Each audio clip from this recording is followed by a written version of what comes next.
Alright people, welcome back to my YouTube channel. My name is Ricky. So today I'm going to be talking about life as an immigrant in England in comparison to Canada. So for those who don't already know, I was living in England for 3 years, after which I relocated to Canada. At the end of this video, maybe you'll get an understanding as to why I chose to do so. Okay, so the first thing, the duration of time taken to become a citizen within the country. So for England, there's a 5-year period. You have to be a resident for 5 years to acquire what is called ILR, indefinite leave to remain. And then to become a citizen, there's a further year. So you're looking at 6 years to become a citizen in England. Whereas for Canada, after you're a PR, you can become a PR in less than a year or a year. After you're a PR for 3 years, you're eligible to become a citizen. So you're looking at a 4-year waiting period for Canada as opposed to a 6-year waiting period for UK or England. So obviously Canada is a better choice where that's concerned. The next thing, transit time to home. Naturally, as a Jamaican immigrant, we always fly back home. We always want to go back to Jamaica. We're one of the weirdest set of people. We leave a country and we take vacation to go back there every chance we get. So obviously living in Canada, it's easier to get back to Jamaica. It's a 4-hour flight and flights are much cheaper as opposed to from England where it was a 9-hour flight and the flights were really expensive. You have to talk about like £1,000 if you want a straight flight, as opposed to Canada where you can get a ticket for probably like $400 to $500 depending on the time of the year. So obviously Canada is a better choice where that's concerned. Topic number 3 now, this is a very touchy one. The weather and the climate. So most people when I was leaving UK, people are saying you're leaving from a cold country to go to a colder country. Of course, I know that's what it seems like. Obviously Canada winters are way worse. They get terrible snowstorms and it gets really cold. However, in Canada's defense, Canada actually has seasons which they actually follow. Because when Canada says summertime, you're getting like 3 months, 4 months worth of sunshine straight. And the other seasons are actually somewhat true to form, unlike the UK, where UK just has 2 seasons really. Wet and rainy. And then you have occasional heat wave, pretty much. So 90% wet and rainy, and then you have the one-off heat wave. So for me, yes, I know the winters are worse in Canada, but overall, I think the weather and the climate is better in Canada. There's more sunshine in Canada as well. It's not as grey. So even when it's really cold, I still feel a little better because I have clear blue skies. Number 4 now, the housing insulation. So I guess because Canada get the extreme of winters, Canada has a central heating system. They are more equipped to deal with extremes of cold. So basically, even when it's winter time, I can walk around in my house in a t-shirt and I feel comfortable because the houses are really warm. Whereas in the UK now, or in England now, they don't have central heating. They have radiators, some places have ceiling heating, some places have floor heating, and the heating is just not adequate. Right throughout the year, or 90% of the year, I have to wear a pullover inside, or a dressing gown inside, or a long pants, or joggers, or something of some sort. So the houses are not usually well insulated. It's just how they are constructed in England. I don't know why, but that's just how it is. So for that, I think Canada is a clear winner for that one. Okay, now number 5. As it relates to like the fashion sense and shopping, I find that Canada is somewhat limited in terms of like the options that they have like in the malls or even online. There's not much variety. I don't know if it's just for men, but there's not much variety in terms of shopping, like the nice brands that you don't want to buy.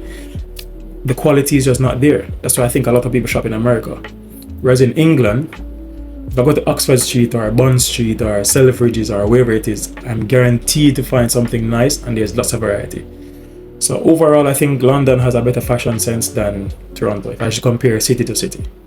So London definitely wins on that one. Alright, number 6, the sporting culture. So in England, obviously, the culture is dominated by football. That's the main sport that everyone engages in, and on the weekends, you see everybody in their match day jerseys. They're going to the stadiums to watch games and stuff like that. And I'm a real big football fan, so stuff like that I really enjoy doing from time to time. However, in Canada now, the major sports are like hockey and baseball and basketball to a certain extent. But it seems like it's predominantly hockey and baseball. And those are 2 sports that I'm not really a fan of those sports really. So I don't really get to enjoy that football atmosphere like I used to before, and it just seems like football is not really a big thing over here. Matter of fact, they call it soccer. But yeah, that's another story. So for that, England takes the lead on that one, definitely. Number 7, communication with my family back home. So obviously living in Canada, we're on the same time zone majority of the year. Sometimes it's like a 1 hour time difference. So for that minor time difference, it's easier for me to communicate with my family back home, as opposed to the UK with a 6 hour or 5 hour time difference. It was very difficult. Most times my parents don't come when I'm going to bed or when I'm at work or stuff like that. So for that purpose, I would say Canada is much better with that. It's easier to maintain communication with my family back home. Number 8, the public transit system.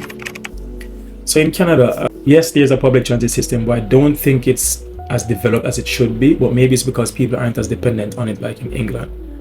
So for example, there's like the GO train system and there's the underground subway system, but there's not that many variety. And chances are sometimes after peak hours, if you miss a train, you're looking at another half an hour to 45 minutes wait for another train, which to me is just, that's crazy.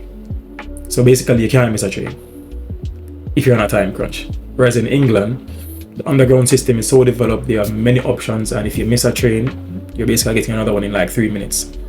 But that's probably due to the fact that in England, people are more reliant on public transit systems, and hence why it is more developed. So for that, England is a clear winner. Okay, number 9, benefits as a permanent resident. So basically, when I got employed to my job in Canada, I was entitled to health insurance, health coverage, as well as dental coverage as a part of my package to my job. As opposed to in England, when I got employed there, I was basically entitled to nothing. I was basically entitled to nothing, pretty much. And also another important thing, if you want to have a baby, Canada is the place to be. Maternity leave runs from 12 months up to 18 months. And also, the father of the child can also share that time with the mom.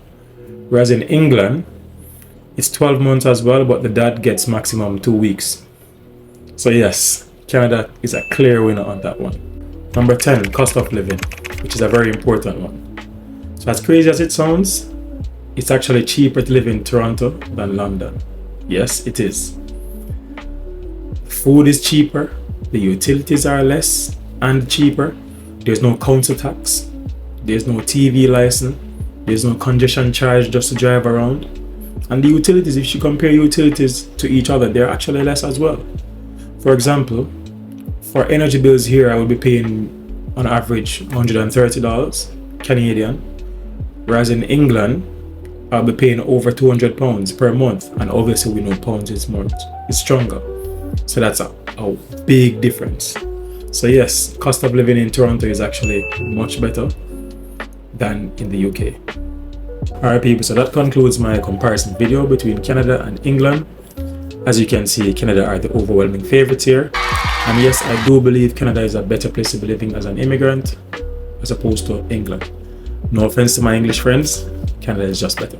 Stay tuned for more content guys, as I'll be sharing a bit more about my life experience in Canada thus far. Until next time, I'm out.